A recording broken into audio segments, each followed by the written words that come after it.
Pemerintah perpanjang izin PT Freeport hingga 2061 demi kepemilikan saham tambah menjadi 61%. Kondisi The Perfect Storm tahun 2023 diprediksi bakal kembali terjadi.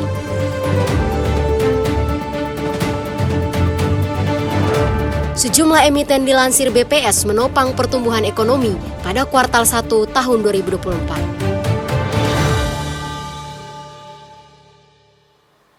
Halo sahabat finansial, Anda menyaksikan kabar bursa hari ini. Rujukan berita ekonomi Anda bersama saya, Maria Rahuhalek.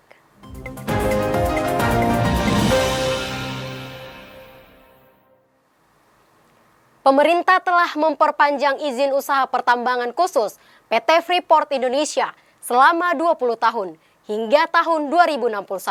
Selain agar menjaga pasokan biji tembaga terpenuhi, pemerintah mengisyaratkan penambahan kepemilikan saham Indonesia menjadi 61%. Kepastian soal perpanjangan izin operasi PT Freeport Indonesia disampaikan oleh Menteri Energi dan Sumber Daya Mineral Arifin Tasrif yang menjelaskan bahwa izin usaha pertambangan khusus Freeport sedianya akan berakhir pada tahun 2041 telah diperpanjang oleh pemerintah selama 20 tahun sampai tahun 2061. Menurut pria penerima tanda jasa Kekaisaran Jepang Order the Rising Sun, Gold, dan Silver Star itu, keputusan pemerintah memperpanjang izin dikarenakan pertimbangan akan kelangsungan smelter Freeport serta kebutuhan pasokan biji tembaga yang cukup besar. Jika mengandalkan cadangan biji tembaga yang ada, produksi berpotensi menurun dan menimbulkan kerugian sehingga diperlukan eksplorasi lanjutan. Terkait hal ini, pemerintah akan memfasilitasi melalui revisi Peraturan Pemerintah Nomor 96 Tahun 2021 tentang pelaksanaan kegiatan usaha pertambangan mineral dan batu bara yang kini dalam proses di Sekretariat Negara. Di sisi lain, perpanjangan izin Freeport membuka peluang penambahan kepemilikan saham Indonesia atas Freeport menjadi 61%. Keputusan Bank Sentral Amerika Serikat mempertahankan tingkat suku bunga telah menimbulkan beragam analisis terkait pasar domestik Indonesia. Ada ekonom bahkan memprediksi bahwa Indonesia akan kembali mengalami the perfect storm yang terjadi pada tahun 2023. Bank Indonesia mencatat neraca transaksi berjalan pada tahun 2023 telah berbalik mengalami defisit terkendali sebesar 1,6 miliar dolar Amerika atau 0,1% dari produk domestik bruto. Sedangkan surplus neraca perdagangan ikut mengalami penurunan surplus dari 12,1 miliar dolar Amerika pada kuartal 1 2023 menjadi 7,31 miliar di kuartal 1 2024. Kondisi demikian dinilai oleh ekonom senior PT Bahana TCW Investment Management Emil Muhammad sebagai the perfect storm ketika tekanan global sedang meningkat dan kondisi perekonomian domestik sedang menurun. Indikatornya, nilai tukar rupiah terdepresiasi cukup signifikan, terkoreksi lebih dalam dibanding rata-rata mata uang Asia lainnya. Menurut Emil, respon Bank Indonesia menaikkan suku bunga acuan menjadi 6,25% sudah tepat dan lebih realistis, sebuah skema off-cycle rate hike di barat obat yang memang dibutuhkan. Sepanjang kuartal kedua, Emil menambahkan jika BI masih bersikap hawkish, maka peluang penguatan SBN relatif terbatas dengan ekspektasi SBN akan menguat pada semester kedua tahun 2024.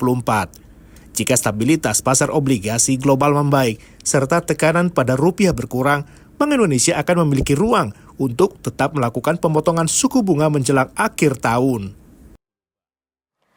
Pertumbuhan ekonomi Indonesia pada kuartal 1 tahun 2024 mencapai 5,11%, tercatat sebagai pertumbuhan kuartal 1 tertinggi sepanjang periode 2019 sampai 2024.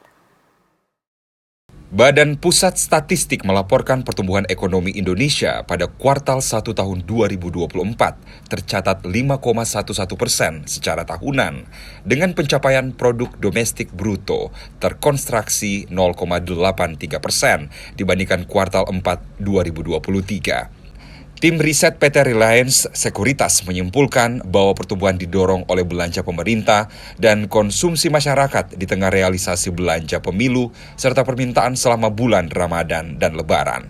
Selain itu, pertumbuhan juga ditopang oleh industri pengolahan, konstruksi, dan perdagangan. Seperti diantaranya PT Salim Infomas Pratama Tbk yang mencetak laba bersih 307,10 miliar rupiah, naik 104% secara tahunan, serta pendapatan sebesar 3,74 triliun rupiah.